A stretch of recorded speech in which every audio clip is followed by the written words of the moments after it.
Hello students, now our today topic is process of recombinant DNA technology. In our previous video मैंने आप लोगों को जितने भी tools यूज में आते हैं recombinant DNA technology उसके बारे में explain कर दिया था. आज हम पढ़ रहे हैं कि प्रोसेस किस तरीके से होती है, कैसे हम एक डीएनए को किसी पर्टिकुलर हमारे डिजायर्ड ऑर्गेनिज्म में से आइसोलेट करके हमारे होस्ट ऑर्गेनिज्म में ट्रांसफर करते हैं. तो उन स्टेप्स को अब हम डिटेल में स्टडी करेंगे. So the various steps are, the first step हमारा क्या होगा, आइसोलेशन करेंगे हम किसका. फर्स्ट पहले मैं एक बार सारे स्टेप्स लिख दूंगी, फिर हम उनके डिटेल में जाएंगे. So the first step is isolation of the genetic material. जिस ऑर्गेनिज्म की सेल का जेनेटिक मीन्स एक के काले बाल थे, एक के सफेद बाल थे, तो जिसके पास ब्लैक हेयर्स हैं उसका सेल, बॉडी के सेल चाहिए हमको, उसके सेल से हम हमारा डीएनए आइसोलेट करेंगे. तो वो हो गया हमारा isolation of desired genetic material. Okay, so first step is हमारा होगा आइसोलेशन ऑफ जेनेटिक मटेरियल. हमने हमारा जेनेटिक मटेरियल आइसोलेट कर लिया. नेक्स्ट स्टेप आइसोलेशन तो हमने करवा लिया कि एक सेल था, इसके अंदर से न्यूक्लियर पार्ट में से हमने डीएनए ले लिया.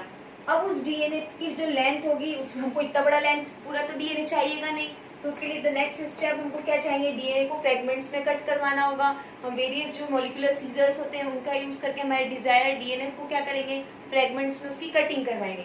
सेकेंड स्टेप इज फ्रेगमेंटेशन, बोल सकते हैं हम fragmentation of desired, fragmentation of DNA, ये लिखेंगे हम फ्रेगमेंटेशन ऑफ डीएनए या फिर cutting of DNA, cutting of genetic material हम बोल सकते हैं by using the nucleus, endonuclease और exonuclease which are generally called the restriction enzymes, molecular scissors हमने पहले स्टडी किया हुआ है.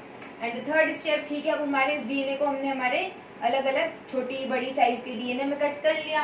अब थर्ड स्टेप हमारे यहाँ होगा कि हम इन जितने भी फ्रेगमेंट्स है, जरूरी नहीं है कि सबकी साइज सेम होगी, सबके जो बेस पेयर चाहिए हमें वही उनमें प्रेजेंट होंगे. तो इन थर्ड स्टेप हम क्या करेंगे, आइसोलेशन करवाएंगे डिजायर्ड डीएनए फ्रेगमेंट का, कि इतने सारे डीएनए फ्रेगमेंट्स जो हमने हमको मिले हैं उसमें से हमें कौन सी साइज का डीएनए चाहिए. So the third step is isolation of desired DNA. हम डिजायर्ड डीएनए का क्या करेंगे, आइसोलेशन करवाएंगे. द थर्ड, ठीक है, फोर्थ नेक्स्ट स्टेप इज कि हमने डिजायर्ड डीएनए भी हमारे को मिल गया, क्या इस लेंथ का है. But the isolation of desired DNA के लिए एक बहुत इंपॉर्टेंट प्रोसेस होती है जिसको हम बोलते हैं एगेरोस जेल इलेक्ट्रोफोरेसिस. ये जो जेल इलेक्ट्रोफोरेसिस टेक्निक है मैं उसको डिटेल में आपको समझाऊंगी. एगेरोस जेल इलेक्ट्रोफोरेसिस प्रोसेस उसके नेम से ही बताती है कि यहाँ पे हम हमारे डीएनए को उनकी लेंथ के बेसिस पे सेपरेट करते हैं. जो सबसे छोटी साइज का होगा वो सबसे ज्यादा आगे बढ़ जाता है. ये एक कैटायनिक इलेक्ट्रोड चैम्बर में होता है जहाँ पे दो इलेक्ट्रोड्स लगी हुई होती है, एक कैथोड की तरह एक्ट करती है और एक एनोड की तरह एक्ट करती है. ओके, लेटर ऑन हम इसको पढ़ लेते हैं first. So isolation of desired DNA by using the gel electrophoresis process. The next is, अब हमने हमारी जेल इलेक्ट्रोफोरेसिस प्रोसेस से हमारा डीएनए का आइसोलेशन कर लिया, डिजायर्ड डीएनए फ्रेगमेंट. अब हमको क्या करना होगा, उसका उस एक पर्टिकुलर साइज के डीएनए का, इट इज नॉट, ये जरूरी नहीं है कि एक ही डीएनए हमारा एक्ट कर जाए, वर्क कर जाए, प्रॉपर्ली रिकम्बाइन हो जाए. तो उसके लिए सबसे पहले we have to form the number of multiple copies of this desired DNA fragment. इसकी हमको मल्टीपल कॉपीज बनानी होगी. तो ये मल्टीपल कॉपीज के लिए हम यहाँ पे तो पॉइंट लिखेंगे, उसको बोला जाता है प्रोसेस को amplification. The process is called amplification. The process is called amplification. Amplification होगा किसका, ऑफ डिजायर्ड डीएनए का. डिजायर्ड डीएनए का अगर हम एम्प्लीफिकेशन कर रहे हैं, यहाँ पे हम प्रोसेस बोलते हैं which is called PCR technique. PCR stands for, ये पीसीआर स्टैंड करता है किसके लिए, polymerase chain reaction. PCR the full form is polymerase chain reaction. यहाँ पे number of multiple copies, billions of copies बन जाती है with in a seconds. Okay, so very important technique. अब जो नंबर ऑफ मल्टीपल कॉपीज जो बनी है उसमें से हो सकता है कुछ वेस्ट चले जाए, कुछ हमारे काम में आ जाए, तो इसीलिए हमने मल्टीपल कॉपीज बनाई. अब इन मल्टीपल कॉपीज को हम ट्रांसफर करेंगे, किसमें ट्रांसफर करेंगे, द नेक्स्ट स्टेप हमने एम्प्लीफिकेशन भी करवा लिया है. और फाइनली हम इसको रिकम्बाइन कराएंगे किसके साथ, हमारे वेक्टर के साथ. तो ये जितने भी हमको फ्रेगमेंट्स जो मिले हैं एम्प्लीफिकेशन प्रोसेस से, अब इनको हम किसके साथ कंबाइन करवाएंगे, वेक्टर्स के साथ इनका रिकॉम्बिनेशन होगा. So the next step is recombination in, या फिर लाइगेशन हम बोल सकते हैं. लाइगेशन हम लिखे तो ज्यादा बेटर है. Ligation of DNA into vector, कि हमारा जो वेक्टर है उसमें हम क्या करवाएंगे, लाइगेशन करवाएंगे, इस डीएनए फ्रेगमेंट को ज्वाइन करवा देंगे लाइगेज एंजाइम के थ्रू. ये प्रोसेस हो गया, हमारे रिकॉम्बिनेंट वेक्टर्स फॉर्म हो गए, रिकॉम्बिनेशन हो गया. And the last final sixth step is, अब हम क्या करेंगे, ट्रांसफर करेंगे हमारे रिकॉम्बिनेंट डीएनए को इनटू द होस्ट सेल, जो कॉम्पिटेंसी रखता हो अपने आप में. कॉम्पिटेंसी मीन्स कि उसकी क्या टेंडेंसी हो कि वो इनकमिंग रिकॉम्बिनेंट सेल को, रिकॉम्बिनेंट वाली डीएनए सेल को अपने अंदर इजीली क्या कर सके, ट्रांसफॉर्म अपने अंदर आने दे. वो कॉम्पिटेंसी कही जाती है उस सेल की. Is it clear? So the last and the final step is transformation और the transfer of yes recombinant vector. Okay, recombinant vector cells अगर, या तो फिर किसी जिस ऑर्गेनिज्म में हमने इसको ट्रांसफर किया उसको हम ट्रांसफर करेंगे फाइनली हमारे होस्ट ऑर्गेनिज्म में. तो वो स्टेप हो जाएगा हमारा the last is transfer into the host cell, host body. So यहाँ पे हमको कितने स्टेप्स नजर आ रहे हैं पूरे प्रोसेस के?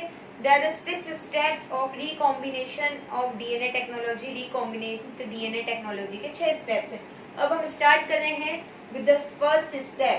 हमारा फर्स्ट स्टेप है isolation of genetic material. Genetic material का आइसोलेशन करना कोई मजाक वाली बात नहीं कि हमने एक सेल डिजाइन ले ली है, हमने माइक्रोस्कोप से भी देख लिया है. माइक्रोस्कोप तो खैर वर्क करता नहीं, यहाँ पे बहुत high level of magnifying power के माइक्रोस्कोप यूज होते हैं और हमने उससे अपना डीएनए ले लिया. ऐसा नहीं होता. उसके लिए हमको वेरियस एंजाइम्स की जरूरत होती है, वेरियस बायोलॉजिकल एंजाइम्स की नीड होती है. तो हम चलते हैं हमारे फर्स्ट स्टेप पे, which is very important.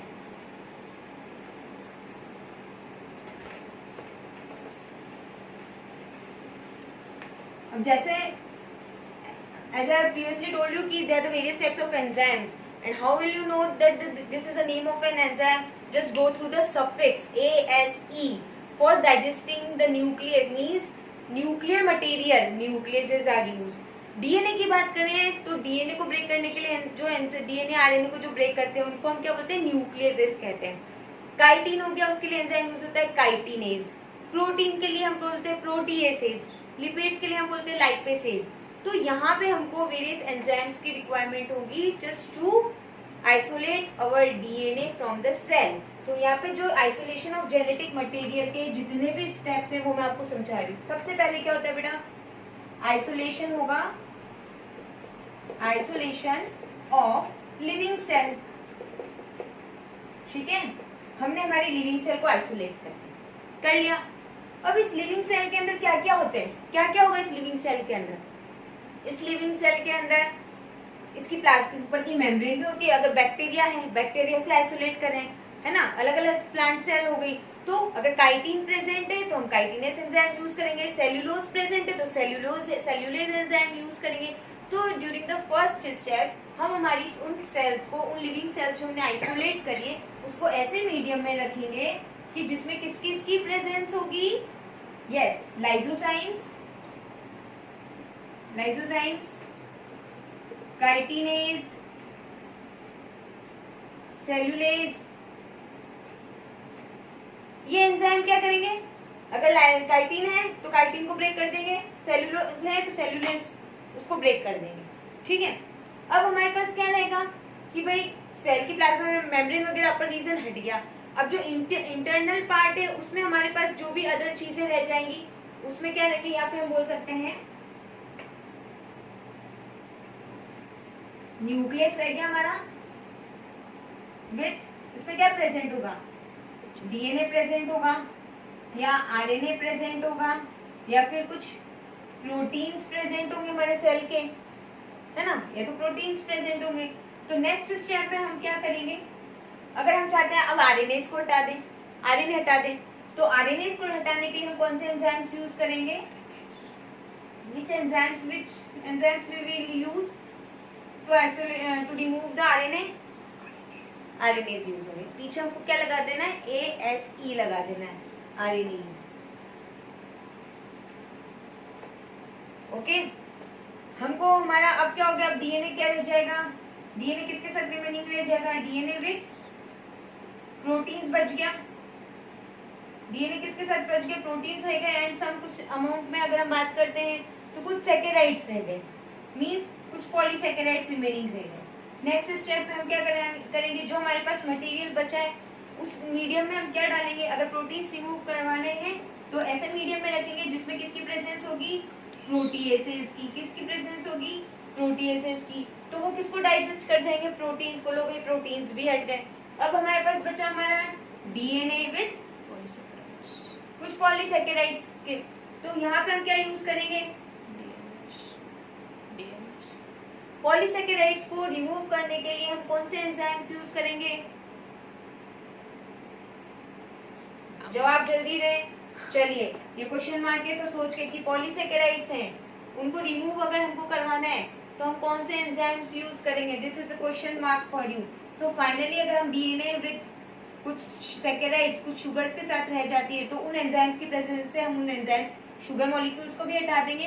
Finally हमारे पास क्या बचेगा? ओनली हमारा डीएनए.